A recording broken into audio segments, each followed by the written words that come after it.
again. I should maybe hide that out of the way so I don't give a weird surprise. I can't. I've done it now. Good afternoon and welcome to the latest episode of the Hull and Humber Chamber of Commerce podcast, which, as you know by now, we've shortened to the Chamber of Secrets. And I say that name in the nicest possible way because this whole series of podcasts is designed to let people understand a little bit more about the Chamber of Secrets, Chamber of Commerce, and what it does and what it's for, and really understand a little bit more from its members as to what they get from it, and so on and so forth from their membership. And I'm delighted to be joined today by Ben Gilligan, who is the Managing Director of East Yorkshire Buses. Now you understand why there's a bus in my background there. So, hi Ben, how are you?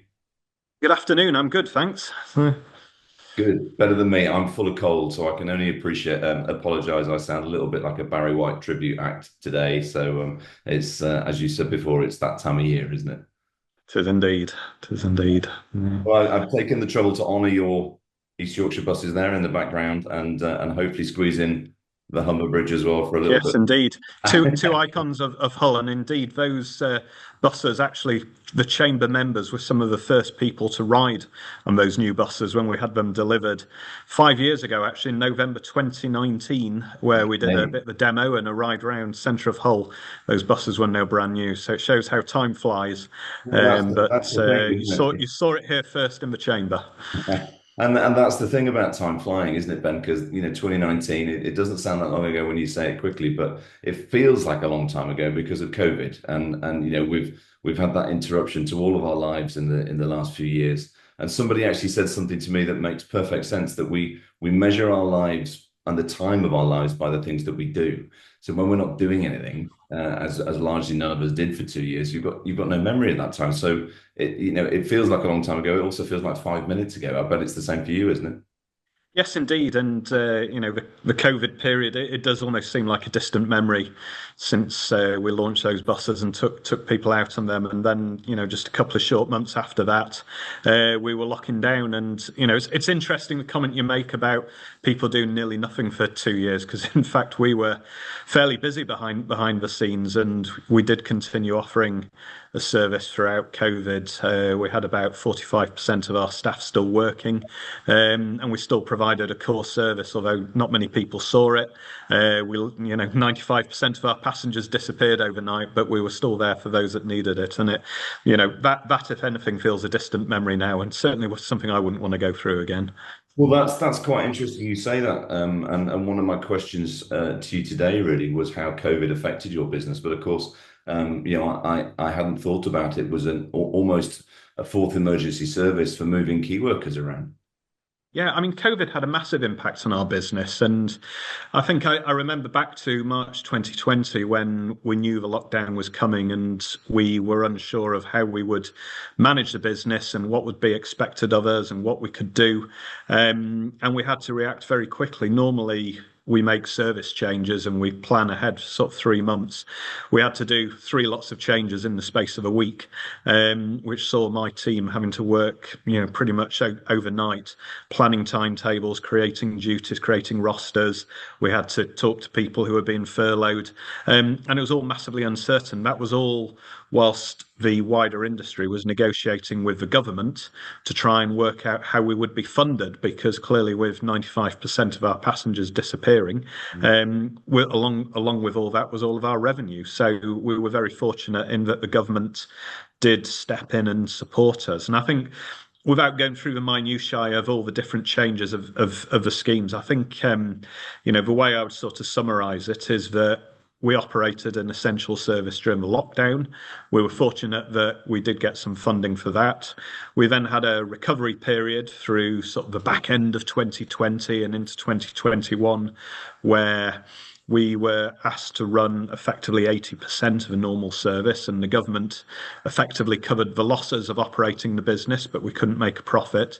And then when society was properly unlocked in the sort of back end of spring, early summer of 2021, that's when things all went a bit mad, really, and we had this huge spike in demand. But we also had the massive issue of things like the pingdemic, if you remember that, where people would suddenly have to self-isolate, coupled with massive staff turnover because of people wanting to leave and great difficulties of recruiting. And I think probably 2021 into 2022 was the hardest part of my career, just managing all those changes all the time. And, the quality of service we were able to operate was pretty poor.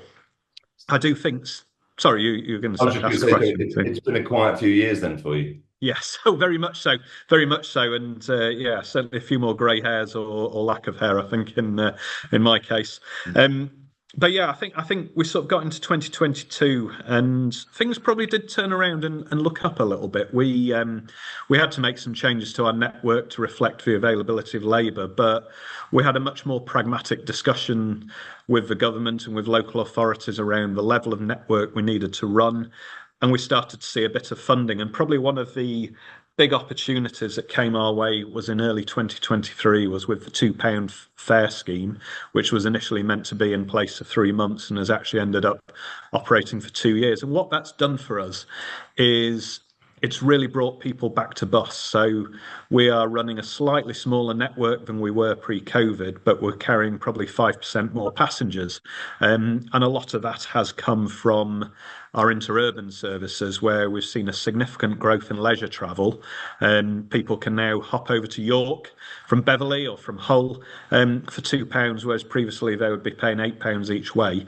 And that's where we've seen real growth. And I think it's given people a taste of a bus.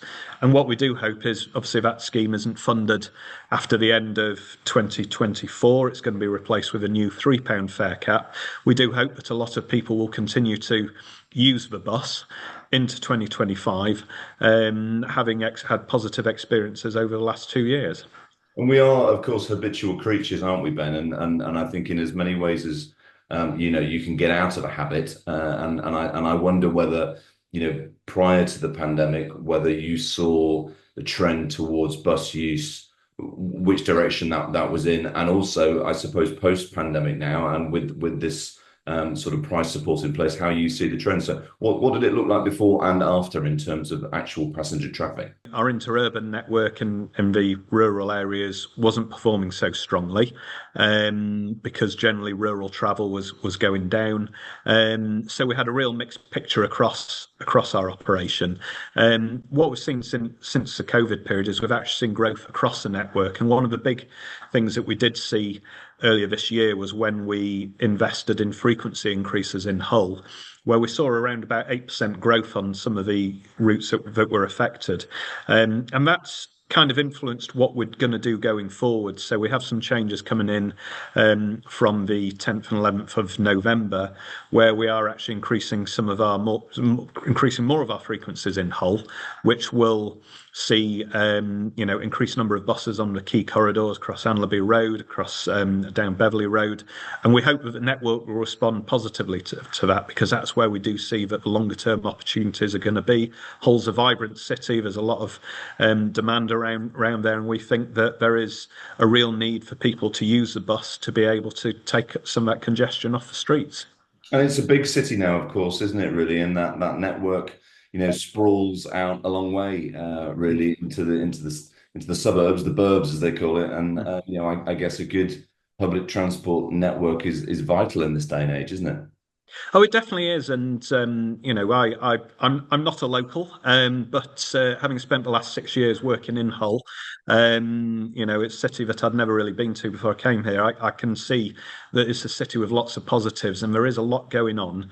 It's a city with a lot of pride, and I think there are some real opportunities just for us to contribute to the well-being of the city and the city centre environment, really, by giving people the opportunity to get into the city sustainably, get some of the congestion off the roads, and make it a pleasant place to live, work, and spend your downtime. You should be in the tourist office, really. You've missed a trick there. Well, if all else goes wrong on buses, I know at least there's a second career somewhere. Exactly that. And of course, your relationship with the Chamber of Commerce goes back a long way, I think, to the founding family, really, of East Yorkshire Buses. But talk a little bit, Ben, about how you work with the Chamber. I know you mentioned that you had some of the members on that bus, maybe not that bus, but on a bus that looked like that 5 years ago. How important is it to you as a business and in that city that we've just talked about to have a vibrant Chamber of Commerce? It's a massively important thing, in our opinion. So the Chamber is an organisation which we engage with through both the council as well as the Shipping and Transport Committee. I find that the debates and discussions that we have there are really critical. I think it's very easy to get sort of wrapped up in big business and what's happening, but actually, for us as an employer who employs local people and carries people from the city, actually the engagement we get with other local businesses and other leaders in the community gives us a real understanding of how we should manage our business, how we should structure it, and where the priorities are. And this is where the wealth is created in our country. It's in cities like Hull where we have strong businesses and we have leaders who are really, really passionate about what they do. And that's one thing that really does strike me when I go to the meetings and I sit around the table with my peers from other sectors, is the passion and commitment there is to the city and to their businesses and keeping people employed. And I think that's one of the big values we get, as well as all the usual sort of networking opportunities and the opportunity just to, I guess, leading a business is quite a lonely job, and being able to sit with peers and actually talk about things that you might not be able to talk to people back at the ranch about is something that's really important. And I get a lot out of that personally, as well as it being able to influence how we manage and run our business.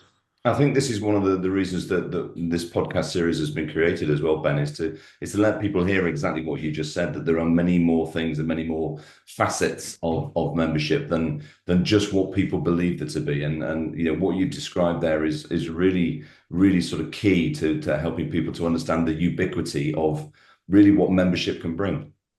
Yes, definitely, and it's something that we see as it's really good value what we get out of it for a relatively small outlay. Yes, absolutely. Well, it's that whole cost versus value argument that we know so well. And Ben, we're recording this podcast a week after the first Labour government budget in 14 years, 15 years, I think it is. Obviously, that's going to have an impact on businesses in our area.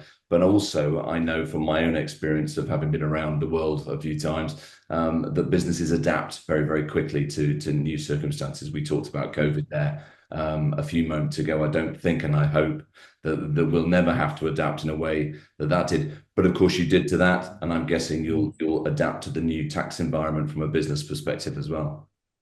Certainly we will, and adaptation has very much been a watchword for us over the last 5 years because we've had to. Clearly, the national insurance, our employers' national insurance change is somewhat of a concern to us because we are a large employer. We employ 650 people locally, and it's a labour-intensive business, so that is. It is a significant cost for us, and we do have to adapt to that. And we are also a unionised business, so obviously we're just in the middle of pay negotiations at the moment. That is significant for us because clearly, when you've got 60% of your costs associated with labour, we have to find our way to give our staff a competitive wage increase, but one that's also affordable. So we have to manage that, and it does give me some concerns. It's going to give us some challenges. On the other side, though, we are aware that the Labour government is going to continue putting funding into buses and into public transport. £3 fare cap is ultimately going to be beneficial to our business because it will allow us to continue offering low fares for people who have to travel further, who would otherwise have to put petrol in the car and take to the car. So we think that is a good thing for part of our network. And also there is going to be continued funding to local authorities to support bus services in general, which again is something that's been a big benefit for us. So like everything in life, there are good sides and bad sides. Nothing's ever black and white. It's always nuanced. And you have to accept that you have to take some downsides and manage them and try and maximize the benefits of what's coming the other way. So on the whole, for us, we will find a way through it, and we will adapt the business and make the changes necessary. But it's definitely not all good or all bad. There's probably something in the middle there. I think that you just described life right there, haven't you? Really, so which we're all pretty used to by now. Ben, I deliberately chose the image behind me because it was a blue sky day, and it suggests that the future for the Hull and Humber area is bright. How do you see East Yorkshire Bus's future in the next few years? I think it is very positive. We are in an era where there is an acceptance that climate change is happening and that people do need to live more sustainably.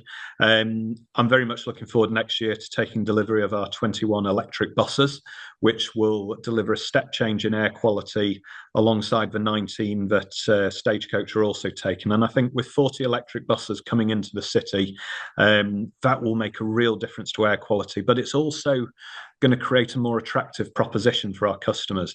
Electric buses are really nice to travel on. You don't have the noise, the vibration that you get on a diesel vehicle, as well as the air quality benefits. Our drivers will prefer driving them. We've had a demo bus previously with very positive feedback. So I'm very excited about that. It's a big investment in our fleet. It allows us to remove some of the older vehicles. And I do see that, that in itself is positive. And I also believe that there will be more positive pro-public transport measures to come because it is not sustainable for the level of car use to continue growing. And we have to do something. And we're ready and able to play our part in that. And the more people use a bus, the more we can keep fares low and make an attractive proposition for our customers. There you go. It's as simple as that. Ben, thank you so much for taking the time to talk to me today. I know you're a busy man, but thank you for joining us on the Chamber of Secrets podcast. And I look forward to riding on one of those shiny new buses sometime soon. But thank you so much for your time today. No problem at all. Good to chat.